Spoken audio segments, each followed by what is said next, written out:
Salut YouTube, j'espère que tout se passe bien pour vous. Donc pour cet épisode que vous étiez nombreux à attendre, nous allons tenter d'expliquer pourquoi le moteur ne s'est pas allumé la dernière fois, et même tenter d'y apporter des solutions. Donc restez bien jusqu'à la fin de la vidéo ce coup-ci, si vous voulez en apprendre davantage sur le pourquoi.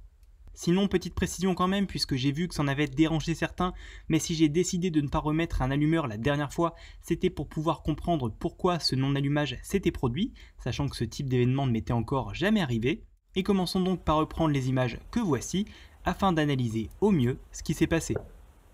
Donc autre fait qu'il faut avoir en tête avant de démarrer et qui m'a d'autant plus surpris le jour J, c'était que ce système d'allumage était véritablement en tout point identique au précédent, c'est-à-dire lui aussi composé d'un inflammateur qui avait pour rôle de venir arroser le fond de la chambre et d'initier une seconde charge qui était placée sur le bouchon, d'où le fait que l'on voit deux flashs successifs sur ces images. D'ailleurs, et pour enfoncer le clou sur l'étrangeté de la chose, c'est-à-dire sur le fait que là ça n'ait pas marché, mais qu'en avril, si, c'est que dans le test précédent, le moteur s'était initié dès l'inflammateur, d'où le fait que je me sois posé beaucoup de questions, et ce, à commencer sur la qualité du Propergol que nous avions. Alors évidemment, la première chose à laquelle j'ai immédiatement pensé, ça a été à l'humidité, très présente le jour J, où j'ai vraiment cru qu'elle aurait pu être responsable de ce tir avorté, même si je l'ai tout de suite dédouané, pour deux raisons.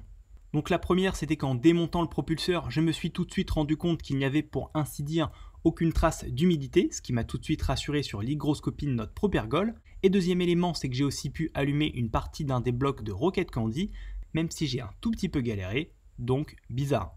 Du coup, face à ça, j'ai cherché, puisque comme je l'ai dit jusqu'à présent, je n'avais encore jamais rencontré ce type d'incident, et il semblerait que cela provienne d'une nouvelle marque de colle utilisée, ce que l'on essaiera de prouver dans des essais complémentaires par la suite.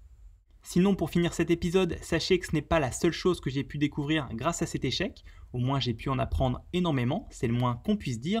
et on en parlera dans la prochaine vidéo sur la chaîne. A très bientôt pour d'autres sujets sur celle-ci, n'hésitez pas à me faire part de vos idées de vidéos dans les commentaires, et je vous dis à plus.